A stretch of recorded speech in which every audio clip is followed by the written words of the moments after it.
Hi friends, आज हम nitration of benzene पढ़ने वाले हैं, जो कि रिएक्शन ऑफ बेंजीन का लेक्चर नंबर 2 होगा। हम लोग पिछले लेक्चर में पढ़े थे हाइलोजिनेशन ऑफ बेंजीन, जिसमें आपको हम बताए थे कि जो बेंजीन होता है वह बेंजीन आपका इलेक्ट्रोफिलिक सब्स्टिट्यूशन रिएक्शन दिखाता है। इलेक्ट्रोफिलिक सब्स्टिट्यूशन रिएक्शन क्या है? जिसमें कि एक इलेक्ट्रोफाइल आए, एक इलेक्ट्रोफाइल अटैक हो और दूसरा इलेक्ट्रोफाइल रिमूव हो जाए वहाँ से, उसी को हम बोलते थे इलेक्ट्रोफिलिक सब्स्टिट्यूशन रिएक्शन। ठीक है, तो आपको हम वहाँ पर डिस्कस किए थे कि जो बेंजीन जो इलेक्ट्रोफिलिक सब्स्टिट्यूशन रिएक्शन दिखाता है उसमें मुख्य रूप से हमको 3-4 ही रिएक्शन पढ़ना होगा। जैसे सबसे पहले हम लोग डिस्कस किए थे हाइलोजिनेशन ऑफ बेंजीन, दूसरा हमारा था नाइट्रेशन ऑफ बेंजीन, तीसरा हमारा था सल्फोनेशन ऑफ बेंजीन और चौथा था फ्रेडल क्राफ्ट रिएक्शन। ठीक है, जिसमें से हम पहला वाला यानी कि halogenation of benzene already complete कर चुके हैं। आज हम उसी में नंबर 2 पढ़ने वाले हैं, nitration of benzene. Nitration of benzene.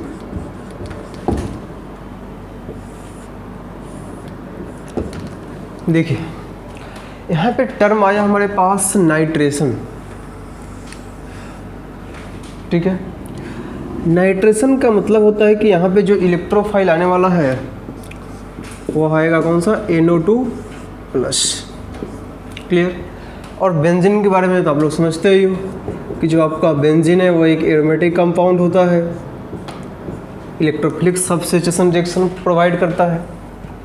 तो सोचो इस नाइट्रेशन में जैसे हमारे पास चाहे हम बेंजीन लें चाहे हम कुछ भी ले सकते हैं, हेलोएरिन कभी हम लोग डिस्कस करेंगे, तब बेंजीन से रिलेटेड जितना भी आपका डेरिवेटिव से कुछ भी लो, जैसे हमारे पास टर्म आया नाइट्रेशन, इसका मतलब यहाँ पे हम 2 टर्म लेने वाले हैं, एक आपका HNO3 और दूसरा आपका H2SO, और दोनों का दोनों HNO3 हो चाहे वो H2SO4 हो, किस फॉर्म में रहेगा तो कंसंट्रेटेड रहेगा।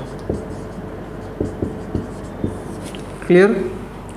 कंसंट्रेटेड HNO3 और कंसंट्रेटेड H2SO4। चलिए तो पहले एक काम करते हैं, हम लोग पहले रिएक्शन समझ लेते हैं। जैसे कि मान लीजिए कि आपके पास यह बेंजीन है, ठीक है, इस बेंजीन का हम नाइट्रेशन कराएं। जैसे नाइट्रेशन करें तो मतलब है कि आपका कंसंट्रेटेड HNO3 और फिर कंसंट्रेटेड H2SO4, कंसंट्रेटेड H2SO4, और आपको जो प्रोडक्ट मिलेगा यहाँ पे, यहाँ मिल जाएगा आपको बेंजीन, इस पे NO2 कहीं भी अटैक कर सकते हो नो डाउट, और प्लस H2O और प्लस H2SO4। तो खैर ये तो हमारा साइड प्रोडक्ट है, इससे हमको लेना देना नहीं, हमको यहाँ लेना देना है। देखो बेंजीन पे NO2, इसको हम पढ़ते हैं नाइट्रोबेंजीन, इसको हम लोग क्या पढ़ते हैं, नाइट्रोबेंजीन, और इसको क्या पढ़ते हैं, बेंजीन। ठीक है, अब मान लीजिए कि आपसे हम कहें कि नाइट्रेशन ऑफ बेंजीन, तो नाइट्रेशन ऑफ बेंजीन कहने का मतलब क्या, यानी कि कंसंट्रेटेड HNO3 और कंसंट्रेटेड H2SO4 के साथ हम बेंजीन का रिएक्शन कराने वाले हैं, और उससे जो प्राप्त होगा वो क्या होगा, नाइट्रोबेंजीन। कई बार आपसे एग्जाम में सवाल पूछता है कि right the equation of nitration of benzene, तो आपको ये पूरा टर्म लिखना पड़ेगा। हाँ ठीक है, आप इसको लिखो ना लिखो H2SO4 को कोई दिक्कत नहीं है, कम से कम आपको यहाँ तक नाइट्रोबेंजीन तक लिखना पड़ेगा, इस बात को ध्यान में लेकर चलिएगा। क्लियर। अब देखो अब आपके मन में प्रश्न उठ रहा होगा कि कैसे बन गया, आखिर ये NO2 कैसे यहाँ से NO2 निकला और कैसे वहाँ पर अटैक किया। देखो ये कैसे हुआ, इसको जब हम पढ़ते हैं ना तो उस टर्म को हम बोलते हैं मैकेनिज्म। क्या बोलते हैं, मैकेनिज्म। तो खैर उस चीज़ को डिस्कस करेंगे, पहले समझो यहाँ पे ये जो बेंजीन है, जो इलेक्ट्रोफिलिक सब्स्टिट्यूशन दिखा रहा था, याद कीजिए आपको पिछले लेक्चर में हम डिस्कस किए थे कि जब भी इलेक्ट्रोफिलिक सब्स्टिट्यूशन रिएक्शन होगा उसके मैकेनिज्म में 3 स्टेप प्रोसीड होगा। पहला स्टेप होगा फॉर्मेशन ऑफ इलेक्ट्रोफाइल। पहला स्टेप क्या होगा, फॉर्मेशन ऑफ इलेक्ट्रोफाइल। दूसरा स्टेप होगा electrophile attack on benzene ring, जिससे कि सिग्मा कॉम्प्लेक्स बन रहा था। और तीसरा स्टेप होगा क्या, तो removal of hydrogen to form nitrobenzene, या जो भी अपना हम यहाँ पे डिस्कस लेंगे, हाइड्रोजनेशन लेंगे तो यहाँ पे क्लोरोबेंजीन वगैरह आएगा।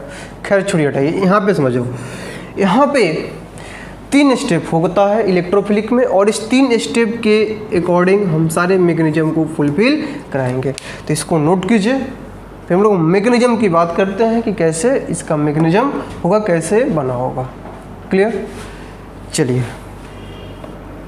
देखिए, ये रिएक्शन था ना, यह बेंजीन था यहाँ पर, और कंसंट्रेटेड HNO3 और कंसंट्रेटेड H2SO4, और बन क्या रहा था, तो बन रहा था आपका NO2, कहीं भी जोड़ो कोई दिक्कत नहीं है, NO2 plus H2O plus H2SO4। ठीक है, अब हम समझने वाले हैं कि यह कैसे बना, इसकी मैकेनिज्म की बात करते हैं, इसकी बात करते हैं हम मैकेनिज्म की। तो ध्यान देना, बेंजीन से रिलेटेड जो भी हमारे पास इलेक्ट्रोफिलिक आता है उसमें 3 ही स्टेप होता है, अभी डिस्कस किए। पहला स्टेप क्या होता है, तो पहला स्टेप आपका होगा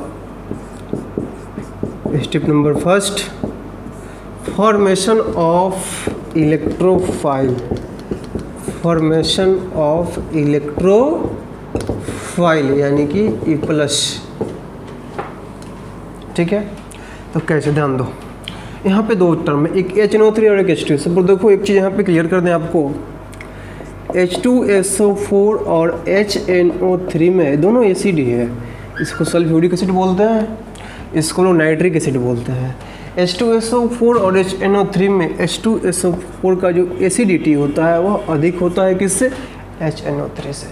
क्यों होता है, क्योंकि ये यहाँ से H जल्दी रिलीज करता है H2SO4, H+ easily release with respect to HNO3। सवाल रहा है कि ऐसा क्यों, क्या है इसमें कि जल्दी H+ रिलीज करेगा, तो इन विच रेजोनेंस एग्जिस्ट, इन विच लेस रेजोनेंस एग्जिस्ट। इसमें रेजोनेंट अच्छा खासा होगा H+ निकलने के बाद, और इसमें H+ निकलने के बाद रेजोनेंस कम होगा, इसलिए H2SO4 HNO3 से अधिक एसिडिक होता है। अधिक एसिडिक होगा मतलब कि H+ को इजीली जल्दी से रिलीज करेगा। तो चलो हम दोनों को यहाँ पे मेंशन करते हैं। सबसे पहला हमारे पास HNO3, एक काम करते हैं, इसको हम लोग स्ट्रक्चर के फॉर्म में बनाते हैं, HO और फिर N डबल बॉन्ड O और फिर O, AN आपका HNO3 HNO3 और प्लस H2SO4। H2SO4 से क्या आएगा H, तो H और HO4 लिख सकते हो, H+ और H4-। क्लियर? अब समझिए ध्यान से क्या होगा,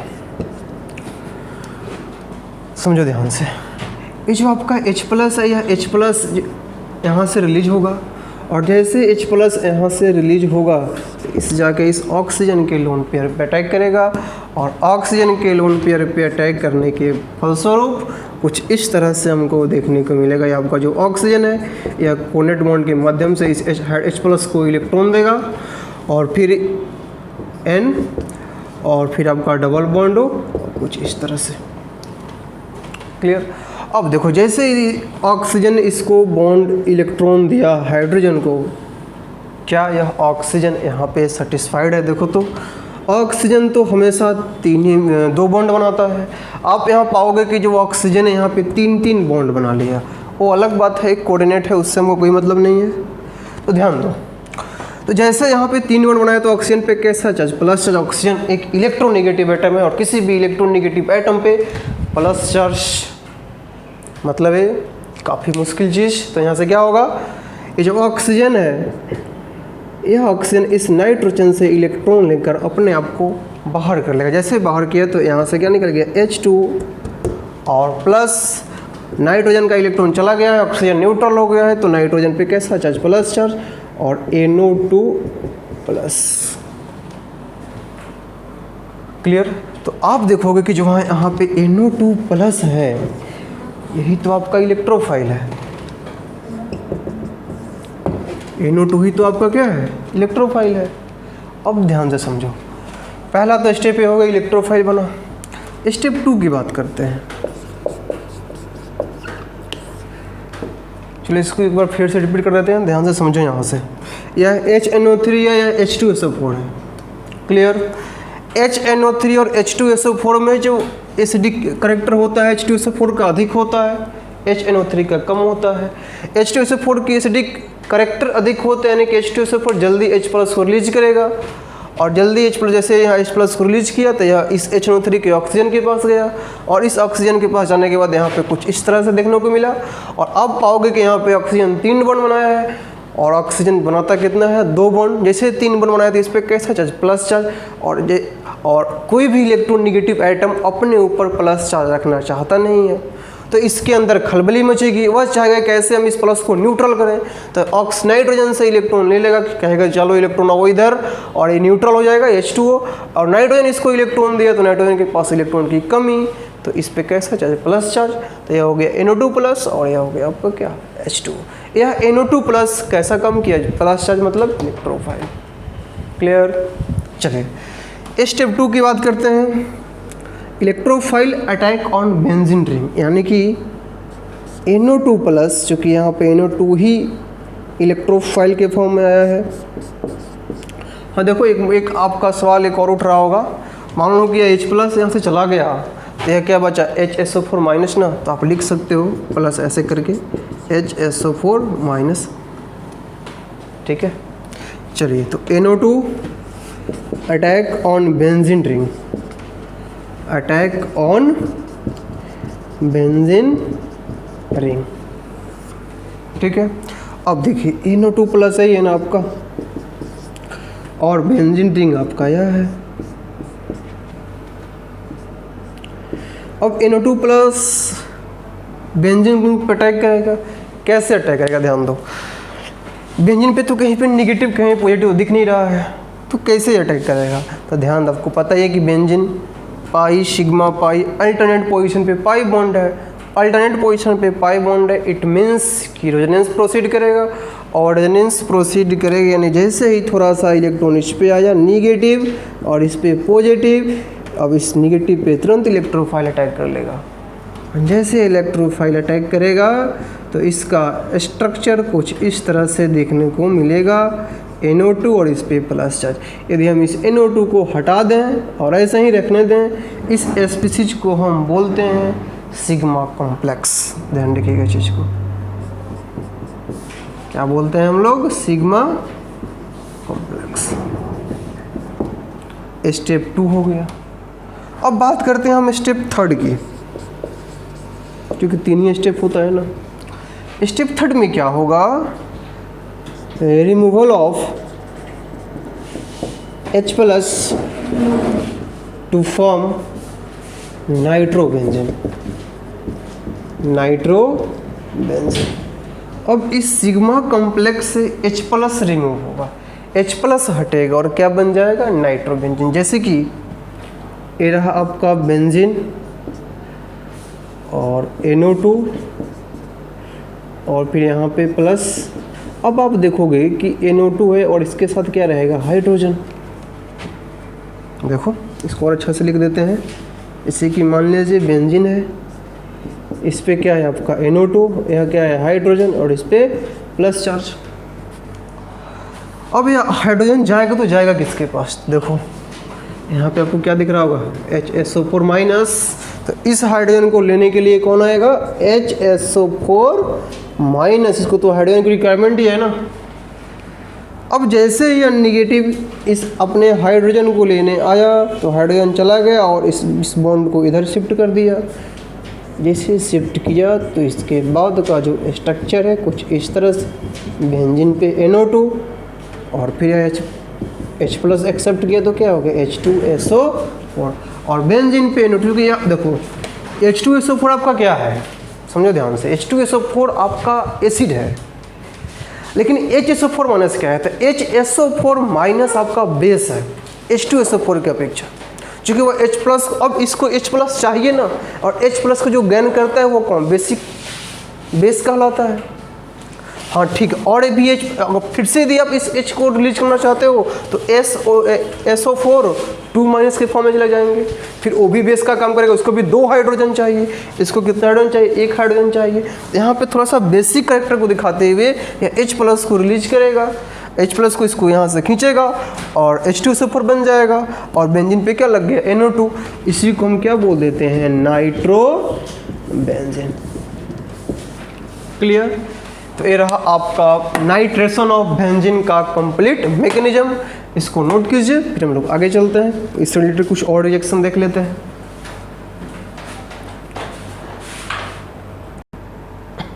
चलिए, तो हम लोग अभी देख रहे थे कि हम यहाँ पे बेंजीन लिए हुए थे और इसको हम कंसनट्रेटेड HNO3 और फिर कंसनट्रेटेड H2SO4 के साथ रिएक्शन करा रहे थे, बन क्या रहा था, नाइट्रोबेंजीन, और इसी को हम एक साथ क्या बोलते थे, नाइट्रेशन ऑफ बेंजीन। ठीक है, और इसका मैकेनिज्म वगैरह की चर्चा हम लोग किए थे। क्लियर? अब देखो इसमें कुछ और बात कर लेते हैं जो कि आगे आपका कन्वर्जन में काम आएगा। इसी की मान लीजिए कि यह आपका बेंजीन है, इस बेंजीन पे NO2 लगा हुआ है, ठीक है, नाइट्रोबेंजीन है। सबसे पहला चीज़, यदि आप इस नाइट्रोबेंजीन में, ध्यान से समझना क्या कहना चाहते हैं, SnHCl,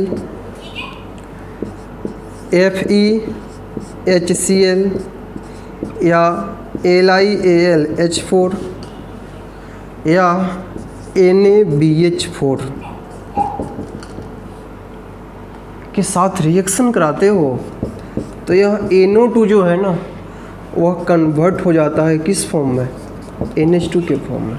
तो इसको तो हम बोल दिए नाइट्रोबेंजीन, इसको क्या बोलेंगे, इसको हम बोल देंगे एनिलीन। यह नाइट्रोबेंजीन हो गया और यह क्या हो गया आपका एनिलीन, इसको ध्यान में लेकर चलिएगा। अब आपके मन में सवाल उठ रहा होगा कि आखिर इसमें ऐसा क्या चीज़ है कि यह NO2 को हाइड्रोजन में कन्वर्ट कर दिया। हालांकि कई बार यहाँ सवाल समझते हैं कि इसमें क्या है, पहले समझो ध्यान से। कई बार यहाँ से सवाल कैसे पूछा हुआ है, तो आपसे पूछा हुआ है कि नाइट्रोबेंजीन से एनिलीन बनाइए, नाइट्रोबेंजीन टू एनिलीन, तो आपको यही रिएक्शन को फॉलो कराना होगा। कई बार आपसे सवाल पूछा है कि what happens when nitrobenzene react with SnHCl, तब भी इसका आंसर वही होगा। कई बार आपसे सवाल पूछा हुआ है what happens when nitrobenzene will be reduced, तब भी इसका आंसर वही होगा। या SnHCl के बदले में आपको FeHCl, LiAlH4, NaBH4 वगैरह कुछ भी दे दे। अब समझते हैं कि इसे करता क्या है, या चाहे SnHCl हो चाहे LiAlH4 NaBH4 काम क्या करता है, ध्यान दो। SnHCl लिखा होगा मिले, FeHCl हो, FeHCl हो आपका, फिर से LiAlH4 हो,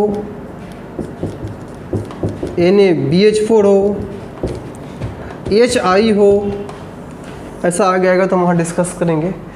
इस सभी को हम बोलते हैं रिड्यूसिंग एजेंट। इस सभी को हम क्या बोलते हैं, रिड्यूसिंग एजेंट। शॉर्ट में इसको बोलेंगे R. ठीक है। रिड्यूसिंग एजेंट, तो इसका काम क्या है, तो रिड्यूसिंग एजेंट का काम होता है हाइड्रोजन को ऐड करना और वहाँ से ऑक्सीजन को हटा देना। तो काम देखो, हाइड्रोजन का जो ऐड होता है ना, हाइड्रोजन का ऐड होना, उस प्रोसेस को हम बोलते हैं रिडक्शन। उस प्रोसेस को क्या बोलते हैं, रिडक्शन। ऑक्सीजन का ऐड होना, उस प्रोसेस को हम क्या बोलते हैं? ऑक्सीडेशन। यहाँ पे क्या कर रहे हैं? यहाँ पे हाइड्रोजन रिलीज हो रहा है, तो प्रोसेस हुआ ऑक्सीडेशन, और जो रिलीज कर रहा है वो हो गया रिड्यूसिंग एजेंट। कहानी यहाँ भी वही है। यह जैसे यहाँ पे हम SnHCl या Li जो भी लें, यहाँ पे मेंशन है, आप किसी को भी लोगे तो यह क्या करेगा? H+ को रिलीज करेगा, और H+ रिलीज होगा, यहाँ से ऑक्सीजन जाएगा और फॉर्मेशन किसका हो जाएगा? NH2 का, NO2 से। तो नाइट्रोबेंजीन से क्या बन गया? क्लियर। हालांकि हम लोग अंत में जब नाइट्रोबेंजीन का जो रिएक्शन पूरा कंप्लीट हो जाएगा, तब अंत में हम एक और लेक्चर लेकर आएंगे जिसमें हम रिड्यूसिंग एजेंट और ऑक्सीडाइजिंग एजेंट की चर्चा करेंगे। ठीक है, तो इस बात को ध्यान में लेकर चलिएगा कि जैसे हम इसमें से किसी भी एजेंट को यूज करते हैं तो एनिलीन का निर्माण, फॉर्मेशन होता है। चलिए और भी इसमें कुछ देख लें। सिंपल है, इससे आगे का तो रिएक्शन हम डिस्कस कर ही चुके हैं। मान लो कि इस एनिलीन है, इसको सेंडमेयर रिएक्शन जब पढ़ोगे आप हेलोएल्केन और हेलोएरिन में, इसके जैसे हम NaNO2 और एसिड डालेंगे तो डाइजोनियम साल्ट बनेगा। तो खैर इसकी आगे की चर्चा अगले दिन, इसको पहले यहाँ तक नोट कीजिए। Thank you.